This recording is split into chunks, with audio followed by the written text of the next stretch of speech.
வணக்கம் தோழர்களே. இன்றைய குட்டி ஸ்டோரியிலேயே அதிர்ச்சிகரமான செய்தி தான் சொல்ல போறேன். இனிமேலும் உங்களுடைய ஆதார் கார்டு, பேன் கார்டு, உங்களுடைய ரேஷன் கார்டு செல்லாது. என்னங்க இப்படி சொல்லிட்டீங்க? அப்புறம் நாங்க என்னங்க பண்ணுவோம்? இருங்க, நீங்க இந்தியர் தானா அப்படின்னு நிரூபிக்கிறதுக்கு உங்ககிட்ட ஒரு அடையாளம் வேணும். உங்ககிட்ட ஒரு அட்டை கேட்பாங்க. அதுக்கு தான் இத்தனை வருஷமும் இந்தியாவுக்கே ஒரே அட்டை, ஆதார் அட்டை அப்படின்னு உருட்டி விட்டானுங்க. ஆதார் அட்டை மட்டும் இருந்தா போதும், இந்தியாவே நம்ம போயிடலாம், இந்தியாவில் இருக்க எல்லாருக்கும் ஒரே அட்டை, ஆதார் அட்டை அப்படின்னானுங்க. கடைசியில் இன்னைக்கு என்னையா சொல்றாங்கன்னா, ஆதாரு செல்லாது, பேனு செல்லாது, அப்புறம் ரேஷன் கார்டு செல்லாது. அப்ப நீங்க இந்திய குடியுரிமையை நிரூபிப்பதற்கு உங்க கையில இந்த கார்டு இருந்தா செல்லாது.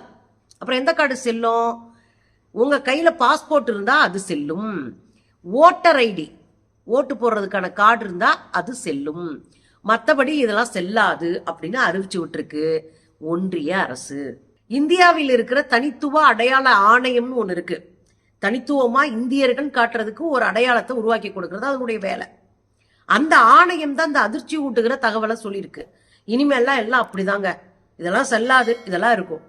இந்த ஆதார் கார்டுக்கு எங்களை ஒலை வச்சு அடிச்சு ஓட விட்டேயா? இந்த ஆதார் கார்டு இல்லாட்டா உனக்கு செல்போன் சிம்மு கிடையாது, ஆதார் கார்டு இல்லைன்னா உனக்கு ரேஷன் கார்டு கிடையாது, ஆதார் கார்டு இல்லைன்னா பேங்க்ல எந்த வேலையும் பார்க்க முடியாது, ஆதார் கார்டு இல்லைன்னா உனக்கு மானியம் கொடுக்க மாட்டோம், ஆதார் கார்டு இல்லைன்னா ரேஷன் கொடுக்க மாட்டோம். எல்லாத்துக்குள்ளேயும் ஆதாரம் கொண்டு வந்து நுழைச்சு அம்புட்டு சித்திரவதை பண்ணீங்களே எங்களை. கடைசியில என்னையான்னு கேட்டா செல்லாதுன்னு போற போக்குல அறிவிக்கிறீங்க. இந்த நோட்டை செல்லாதுன்னு அறிவிச்ச மாதிரி. எதுக்கு அப்படி பண்ணாங்கன்னா, ஹிந்துஸ்தான்ற பத்திரிக்கை ஒரு அறிக்கை வெளியிட்டு இருந்துச்சா, ஒரு களப்பணி பண்ணி ஒரு அறிக்கை வெளியிட்டு இருந்தாங்களாம். அதுல நிறைய வெளிநாடுகளிலிருந்து சட்டவிரோதமாக குடியேறியவர்கள் ஆதார் கார்டு வச்சிருக்கிறாங்களாம், ரேஷன் கார்டு வச்சிருக்கிறாங்க. எனவே இதை அடையாளமா காமிச்சா யார் வேணாலும் காமிச்சு தப்பிச்சுப்பாங்க. அதனால இதை அடையாளமா காட்டக்கூடாது என்று அறிவிச்சிருக்கிறாங்க. அப்ப இந்தியாவில் இருக்கிறவங்க அடையாளமா காட்டினா நீங்க தான் அடையாளமா காட்டுறதுக்கும் உங்களுக்கும் சேர்த்து அந்த பிரச்சனை. பொதுவா ஒண்ணு ஞாபகம் வச்சுக்கோங்க, உழைக்கிற மக்கள்கிட்ட பெரும்பாலும் இந்த அடையாள அட்டைகள் இருக்காது. ஏதோ ரேஷன் கார்டு இருக்கும், அதுவும் செல்லாதுன்ட்டாங்க. வேற எந்த அடையாள அட்டையும் பொதுவா உழைக்கிற மக்கள்கிட்ட இருக்காது. நீங்க ஒரு பிறப்பு சான்றிதழை கூட அங்க தேடி கண்டுபிடிக்கணும். உங்களுக்கு சாதி சான்றிதழ் இல்லாத பலரும் இருக்கிறாங்க, பல பூர்வ குடிமக்களே இருக்கிறாங்க, பழங்குடிகளே. அப்ப இந்த சிக்கல் நமக்கு நாளைக்கு வரப்போகுது. இந்தியாவில் பிறந்து பல தலைமுறையா இந்தியாவிலே இருந்து இந்திய ரத்தம் ஊறி போயிருக்கிற இந்தியர்களே உழைக்கிற மக்களா இருந்தாங்கன்னா கார்டு இல்லைன்னா நீங்க நாடு கடத்தப்படுவீர்கள். அதான் சூழல்.